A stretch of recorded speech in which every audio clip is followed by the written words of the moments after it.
If you could sit down and watch one video that explains how miniature painting works, you know, just the core ideas that make it all click, this would be that video.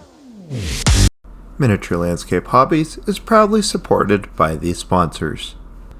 The average miniature painter probably thinks a lot about improving his or her brush control, but what they should really be thinking about is improving their understanding. They'll learn techniques in isolation, practice endlessly, and they'll still feel like something is missing. Their miniatures look almost right, but never quite alive. In the next 8 minutes, you're going to learn the 2 ideas that sit underneath every good miniature paint job. First is scale, what miniatures take away. And second is contrast, how painters put that information back. Once you grasp these, your painting improves immediately. Not because your hands have changed, but because your decisions have changed. And to help lock this in, I've put together a free PDF companion to this video that breaks this theory down visually and step by step. You can get it by subscribing to my free Patreon tier. No paywall, just a learning resource that's my gift to you that you can keep next to your painting desk. Let's start with the problem that almost nobody explains.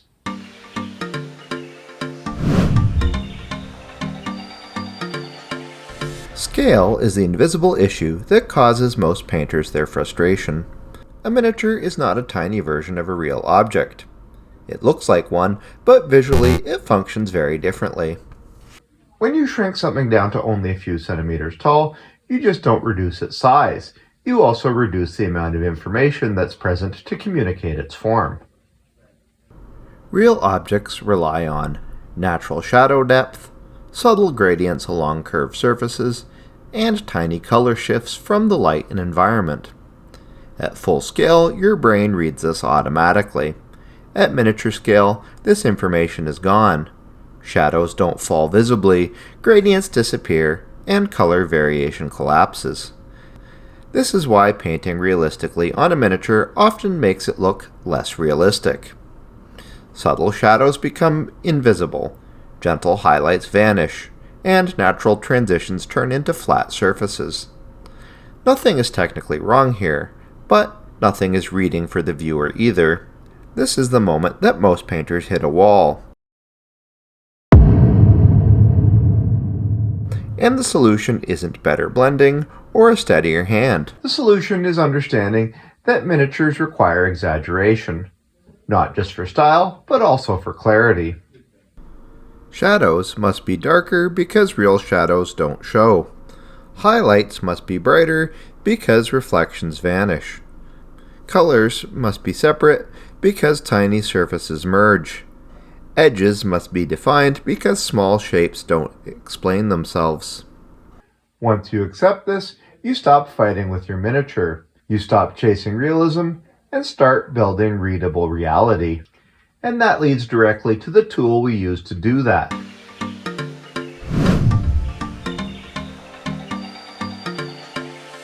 If scale removes information, then contrast replaces it. Contrast is the engine that makes miniatures readable at arm's length, which is where most people look at their models.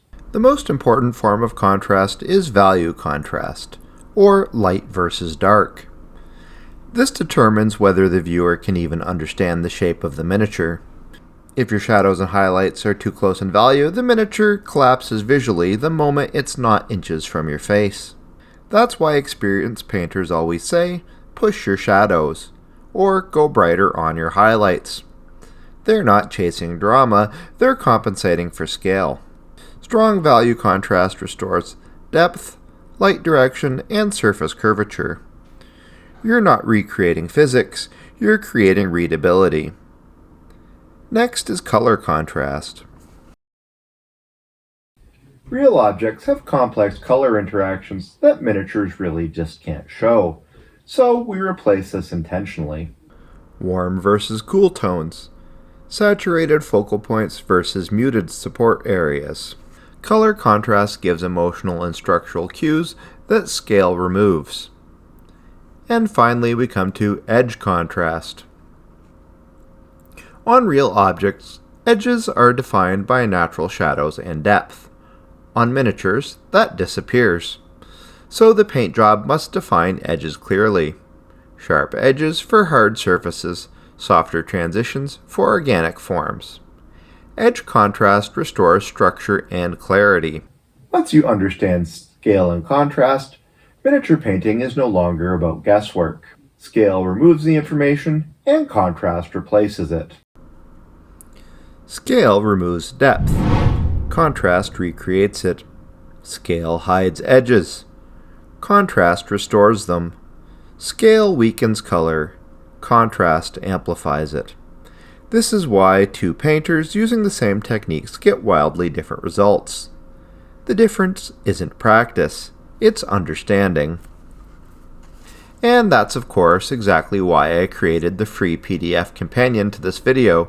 It reinforces these ideas visually, gives you clear reference points, and helps you apply this theory every time you sit down to paint. You can download it by subscribing to my free Patreon tier. No cost, no pressure, just a tool to help this information stick.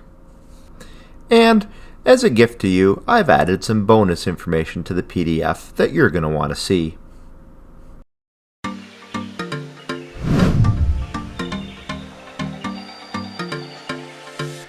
This is the core of miniature painting theory. Not products, not techniques, and definitely not shortcuts. Just pure understanding. Scale takes information away, and contrast puts the information back. Once you internalize that, every technique you learn in the future finally has context, and your painting improves faster because your decisions are intentional. If you want that free PDF, the link is in the video description. If you want to follow up where we apply this theory to specific techniques, please let me know in the comments. If you enjoyed this video, please check out the links in the video description.